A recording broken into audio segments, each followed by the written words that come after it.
que eu estou num café. Podemos café, restaurante, um bistrô maravilhoso, o Le Croque. Gente, eu amo isso aqui. De vez em quando eu venho aqui. Convido você para vir também. Mas hoje, bem especial, eu estou com uma pessoa que mora aqui, ó, no meu coração.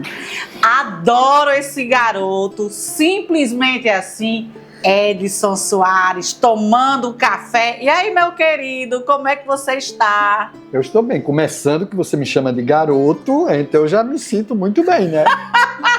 Esse garoto já anima igual o cafezinho. É. Gente, eu e Edson é um amor, assim, a gente bateu, assim, aquela coisa bem especial, sabe? Verdade, assim, é verdade. De trabalho. Eu conheci ele por uma indicação de Dona Miriam e de Tonho Silveira. Sim. Também, foi quem validou.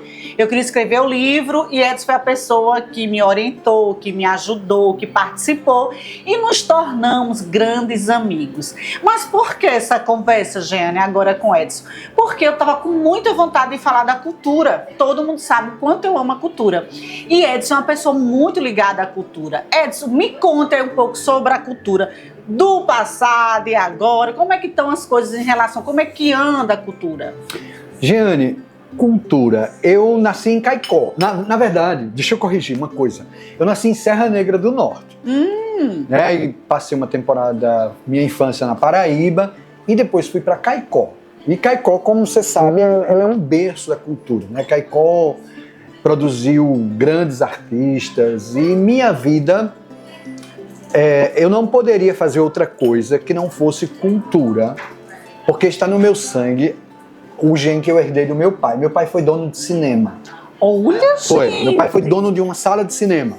Então, na minha casa, em Caicó, era comum que a gente primeiro fosse na rodoviária de Caicó buscar os filmes, as latas, filme, película. As latas que chegavam em grandes sacos como se fossem de farinha, chegavam os rolos de filme. E a gente ia pegar no carro, na Brasília de meu pai, ia pegar na rodoviária, e era uma Brasília amarela, igual a dos Mamonas. E ele levava esses filmes para casa, onde em casa ele tinha um projetor para poder montar tudo em um único rolão, todos aqueles rolos, e ele fazia os primeiros testes do filme. E a gente tomava café com bolacha assada e assistia os filmes. Que maravilha! Tá vendo por que esse filme é da cultura? A maior crítica de cinema que eu conheço era minha mãe, que dizia, esse filme não é bom. A gente dependia que o filme fosse bom, a bilheteria ser boa e a gente ter a feira na segunda. Dizia. Então o filme exibia sexta, sábado, domingo e segunda papai chegava com o dinheiro para fazer a feira. A minha mãe, a maior crítica de cinema, porque a crítica dela era muito objetiva. E essa semana a feira vai ser fraca. Esse filme não vai dar nada. Ai, adoro. Tem uma história muito interessante. Então assim, eu nasci nesse ambiente. Meu pai foi dono de circo. Tinha um circo no meu quintal, montava, ensaiava no meu quintal. É tudo na veia do menino, gente. Meu pai foi o idealizador, eu digo o fundador de hoje uma banda que ainda existe, que é Circuito Musical. Na época era uma banda baile. Minha mãe, minha avó, vendeu casas, patrimônio para meu pai. Minha avó era apaixonada por meu pai. Para ela, ele era o maior artista do mundo e ela financiava qualquer sonho que meu pai quisesse. Meu pai chegou para ela e disse, quero montar uma banda. Minha mãe vendeu um patrimônio e montaram uma banda, que hoje é Circuito Musical. Olha. Meu pai deixou tudo, quero montar um circo. Minha mãe bancava o circo. Ô, mãe boa! Um dia meu pai dizia, eu quero montar um cinema. E eu me lembro, meu pai já morava em Caicó, quando meu pai chegou e disse isso para minha avó, e a gente se reuniu de madrugada, fechou as portas, minha avó foi num baú e tirou vários sacos de dinheiro, não tinha banco. Ô, velha rica, gente! Era muito rica. E disse, tá aqui, vai comprar o seu cinema. E meu pai comprou um cinema. Era assim. Maravilha. Então eu nasci nesse ambiente. E depois, lógico, entrei num ambiente universitário, eu comecei a fazer teatro. Eu tive a ousadia de chegar numa locadora de vídeo, que era de um amigo meu, disse, topa produzir um filme de longa-metragem? Olha, o menino é ousado, isso aí parece o cara da locadora com Jeane, disse, eu sou assim também. Topo. Pois pronto, você produz o filme, aí bota na sua locadora o filme, você vai ganhar dinheiro com o filme e eu vou dirigir. Eu escrevi um roteiro. Massa. Escrevi um roteiro, Fatalidades da Vida. Eita. Estava fazendo um documentário que resgataram esse filme.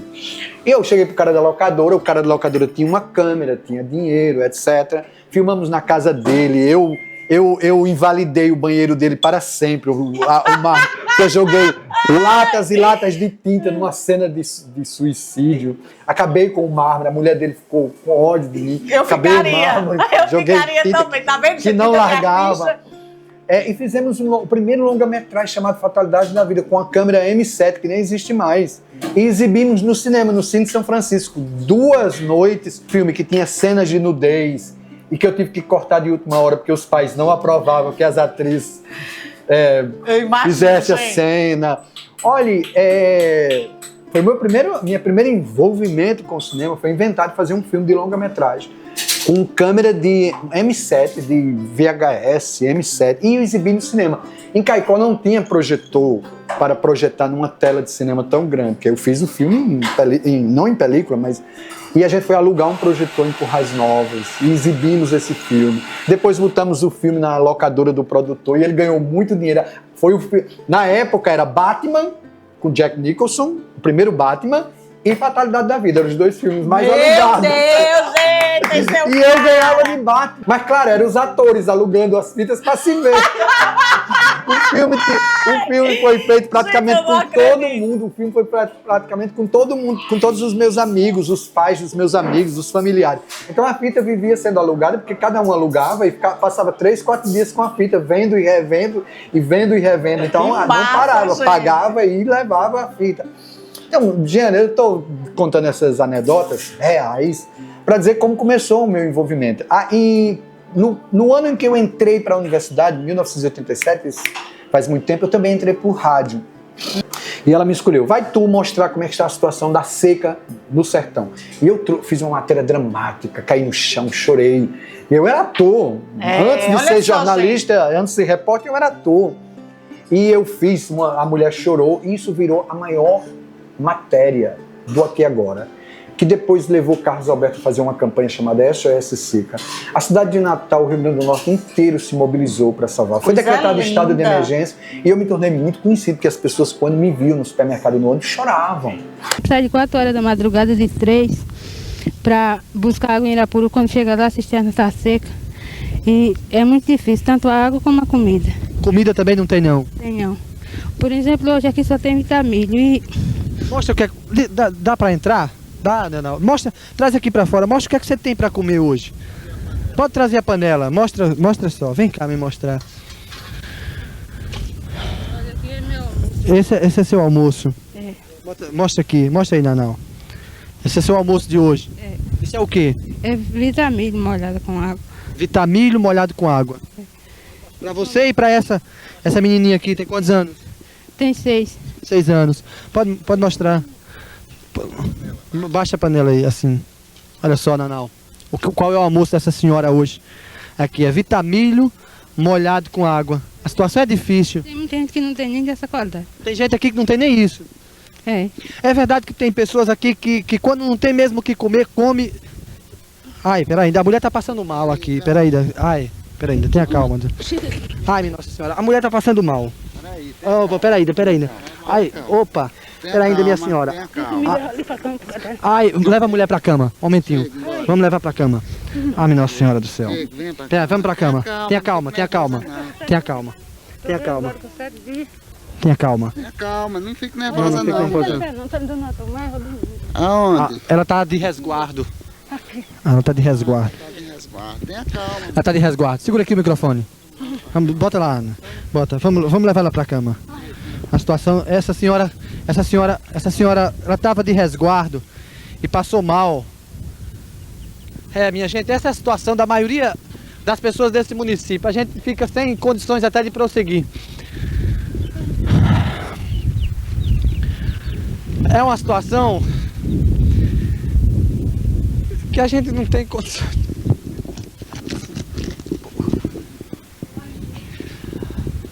Alguém tem que fazer alguma coisa por esse povo. Tem gente que está morrendo.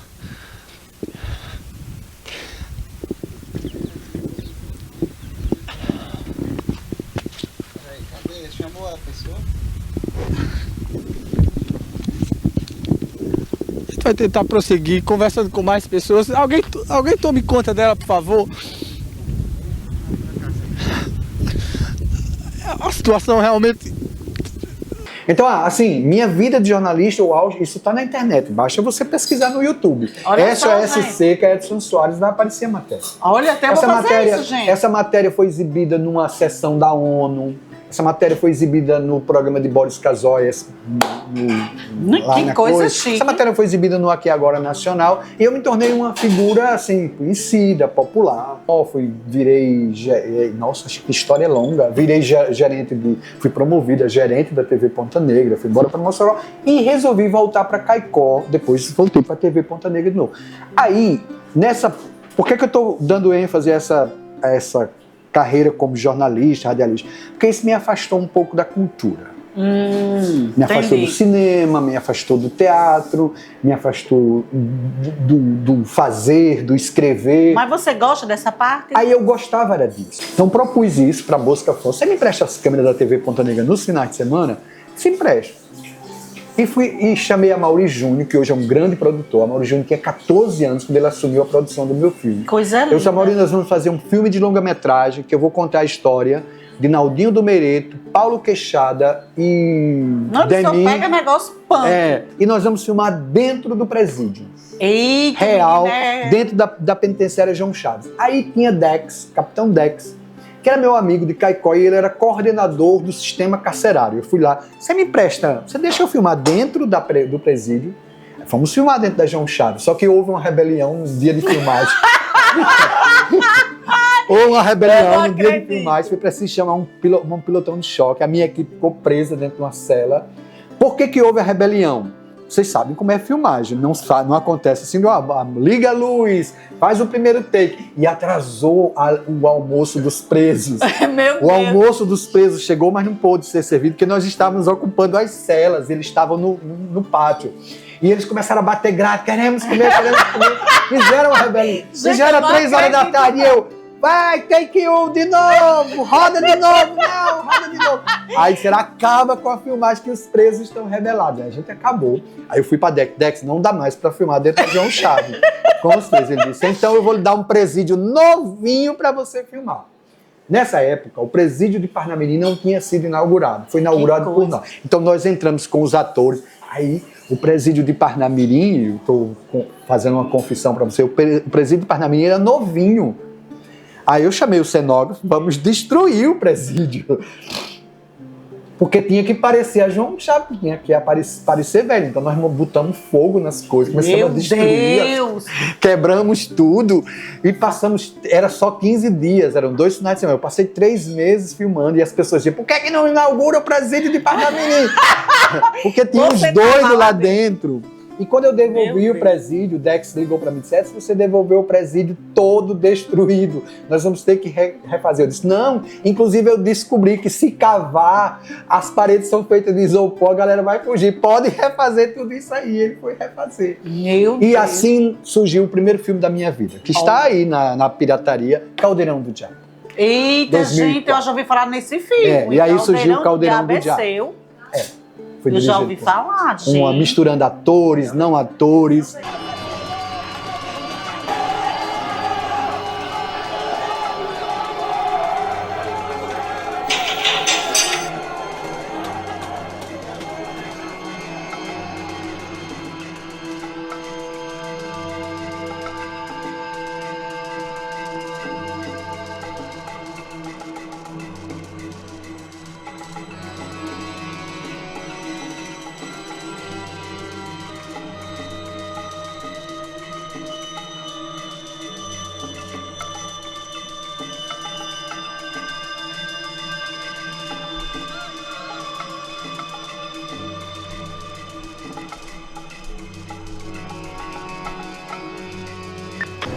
Central, gato 04. E adiante, tô seguindo aqui do presídio até o fórum da Ribeira com apenado Xande, ok? Eu quero QSL, cautela no deslocamento, QSL?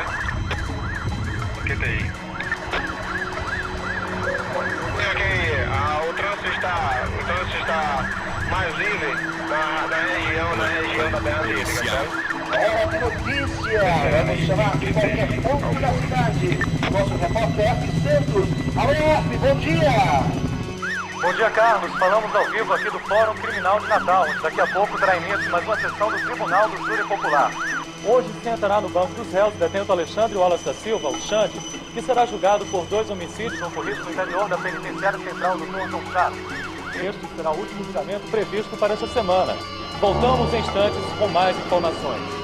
Este julgamento pode durar até 24 horas. O réu já cumpre pena de 95 anos de prisão e, se for condenado novamente, pode chegar a 110 anos. Alexandre Wallace da Silva, o Xande, é acusado de mais de 10 homicídios ocorridos no interior da penitenciária João Chaves. Xande é o último integrante vivo da gangue intitulada Falange do Diabo, que aterrorizava o presídio de Igapó.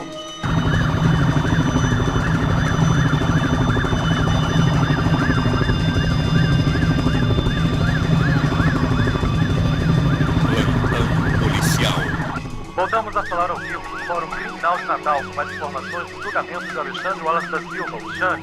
A vida desse criminoso é cheia de lances cinematográficos, que hoje pode estar ligado histórias de 2 outros eventos. Foi numa época, não faz muito tempo, que 3 homens dominaram o segundo crime do setor da penitenciária de Chaves e reinaram absolutos nas manchetes dos jornais. Para esses homens não havia diferença entre a vida e a morte, entre liberdade e prisão e entre amizade e traição. Aí eu lancei, passou no Cine Brasil TV, lancei no cinema, e aí aflorou a paixão por cinema, voltei a fazer, voltei a produzir, voltei a sonhar. Tão bom. Eu falo muito, hein? Mas é porque tem muitas histórias. Não, mas eu tô adorando, que normalmente eu não fico tão calada não, mas eu tô amando isso. E assim nasceu o Caldeirão do Diabo, com pessoas que hoje são, por exemplo, pouca gente sabe, mas Marilande Brito, hoje a secretária extraordinária de Cultura do Governo do Estado, era atriz no meu filme. Foi atriz no meu filme. Parabéns! Né? Então, assim, e aí nasceu os demais projetos. Eu passei a fazer mais teatro, fiz documentários aí. Mas qual a diferença que você sente, assim, desse tempo gostoso, que eu já, meu Deus, queria estar junto com você para essa época, meu Deus, para hoje, Edson, com tantas mudanças, tecnologia, a internet pronto, chegando. Você já disse tudo. Naquela época, tudo era muito precário. A mão de obra também era muito precária. Não havia no Rio Grande do Norte pessoas que fizessem audiovisual como hoje. Né? Hoje o audiovisual é dominado por uma galera jovem. Na minha época, era eu e poucos que faziam. Eu, Lula, poucos faziam. Então fazer cinema era um desafio e uma aventura muito grande. Hoje não.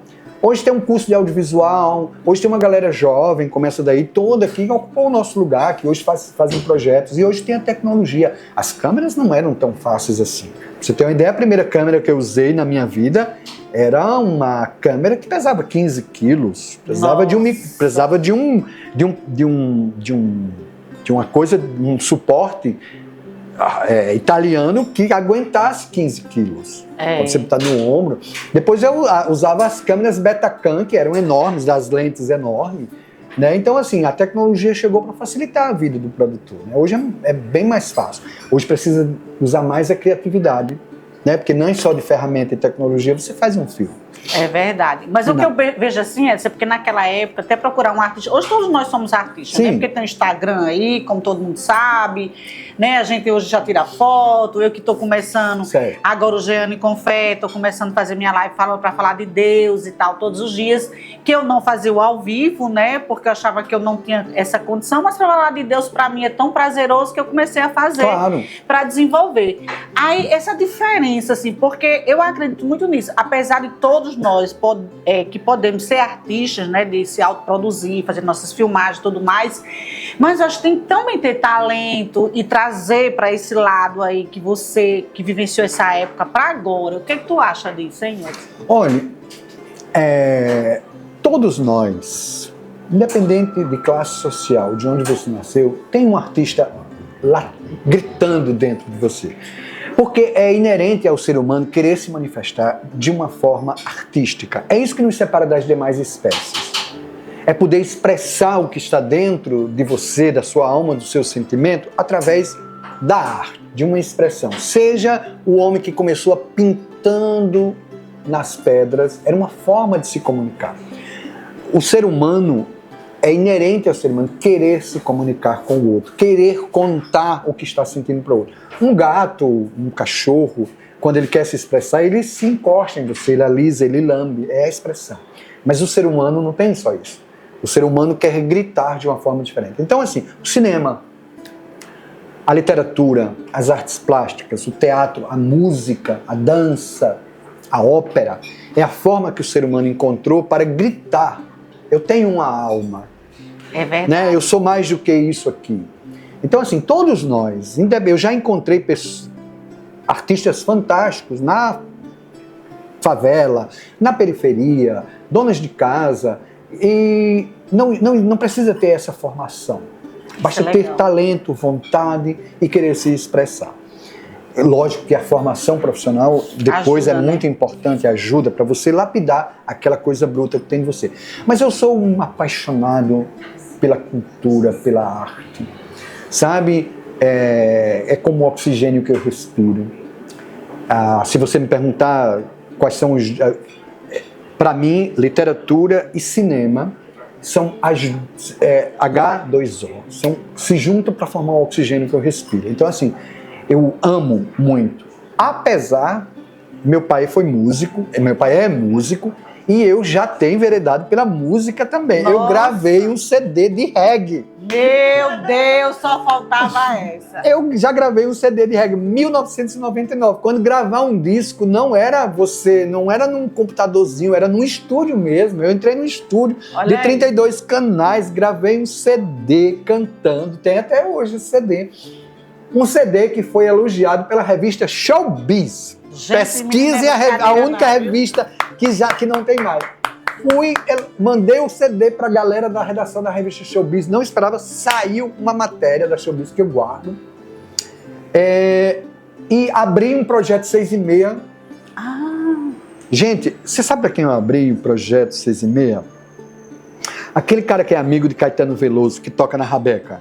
Agora me falhou o nome. Daqui a pouco você vai lembrar. Daqui a pouco eu lembro. Eu abri para ele. É um gênio da música popular brasileira e eu fiz show abrindo. Eu fiz show em praça pública. Depois eu vi que eu não cantava tão bem. Eu tenho uma autocrítica. Aí eu tenho uma autocrítica muito grande. E a vida de um músico é muito difícil. Eu chegava a pagar, terminava as festas e o que tinha arrecadado na bilheteria não pagava a banda. Eu tinha uma banda.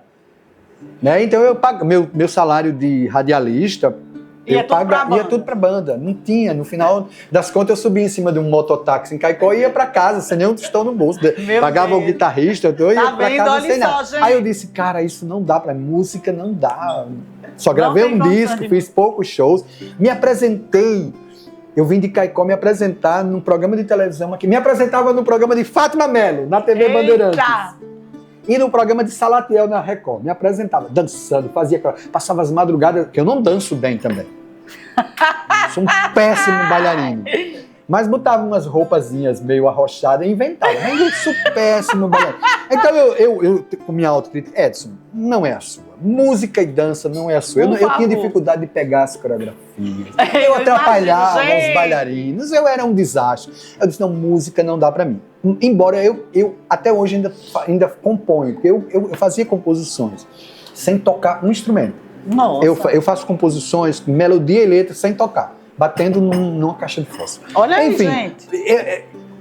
Por que eu estou dizendo isso? É porque eu não me vejo fazendo outra coisa. Eu caí nessa realidade quando veio a pandemia, que tudo cessou, tudo parou, e eu disse, cara, eu gostaria de ser hoje um enfermeiro. Porque o enfermeiro tem alguma utilidade, vai salvar as pessoas. Eu queria estar na arma. Mas nada do que eu sei fazer hoje serve. Foi quando apareceram as lives, artistas cantando para que as pessoas não ficassem deprimidas em suas casas. Aí eu disse, o que eu faço serve para alguma coisa. Olha que maravilha. Aí quando eu vi artistas, cantores, bailarinos, músicos fazendo lives para tirar as pessoas da depressão de estarem em casa, eu descobri que a arte também era importante, como a medicina, como outras profissões. Foi aí que eu disse, não, o que eu sei fazer não é inútil. Muito bem. O que eu sei fazer é importante para a sobrevivência da humanidade. Foi aí que eu descobri, juro por Deus, eu me sentia... Eu só sei escrever, eu só sei filmar. E agora que nada disso, na pandemia, nada disso pode ser feito. Então eu sou um inútil para a humanidade? foi quando eu vi a arte salvando pessoas que estavam em suas casas, Verdade. deprimidas, Verdade, fechadas, reclusas, Verdade. querendo morrer, assim, a alma se acabando. E os artistas vinham para salvar. Seja nos edifícios que os artistas faziam shows nos pátios para alegrar, seja pessoas cantando na janela, sejam artistas fazendo lives. Aí eu descobri, poxa vida, o que eu faço é importante para a humanidade. Pessoas que ficavam em casa e só tinham filmes para assistir. Eu disse, o que eu faço é importante. A arte é importante. A arte é vida. A cultura é vida. É vida. É a alma, é algo então, que você assim, coloca. foi quando eu me despertei. Não, então, eu voltei a fazer, voltei a me dedicar a escrever. Foi um período que eu escrevi muito. Que maravilha. Né? Foi um período que eu produzi mais, porque fazer cinema, que é o que eu gosto, particularmente, mas é uma arte difícil, é uma arte que não se faz só. Né? Cinema, você tem que aprender a dividir. Então, embora um diretor de cinema sempre é considerado meio o ditador da história, porque ele decide como quer a luz, mas se ele não tiver o iluminador, o câmera, o editor, o continuista, o ator, o preparador de ator, o cenógrafo, o figurinista, não sai filme. Sozinho ele não consegue fazer. Então, assim, o cinema é uma arte muito coletiva e, portanto, difícil de fazer. Mas assim, você nessa época também você não escreveu bastante, você lançou um livro recente. Escrevi muito livro, eu cheguei a escrever 7 livros. Nesse período, assim, que eu me recolhi mais, eu gosto de escrever romance, porque eu cresci lendo grandes romancistas. Então eu escrevi muitos livros.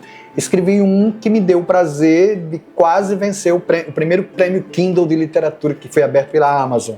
Olha aí, eu viajei para o Rio de Janeiro a convite da Amazon e está lá. Se você botar finalistas do prêmio Kindle, eu sou um dos primeiros.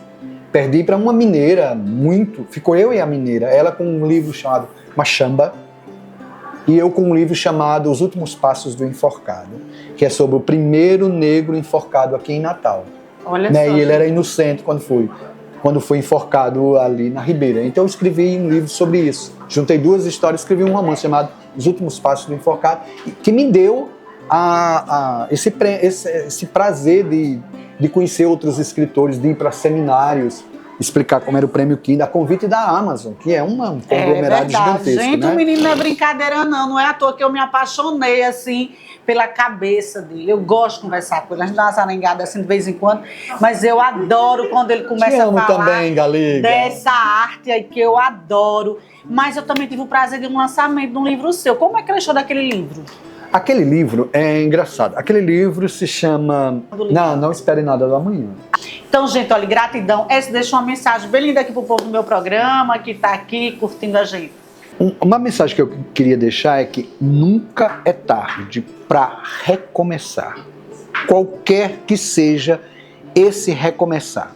Qualquer que seja o começo que você teve, se ele foi atrapalhado, se ele foi caótico, é sempre tempo de recomeçar. Recomeçar sonho, recomeçar vida, recomeçar planos, recomeçar. Não tem a ver com tempo, temporalidade. Recomeçar é hoje, é amanhã, é agora. Recomeçar sempre. Faz parte do caminhar do ser humano. Recomeçar.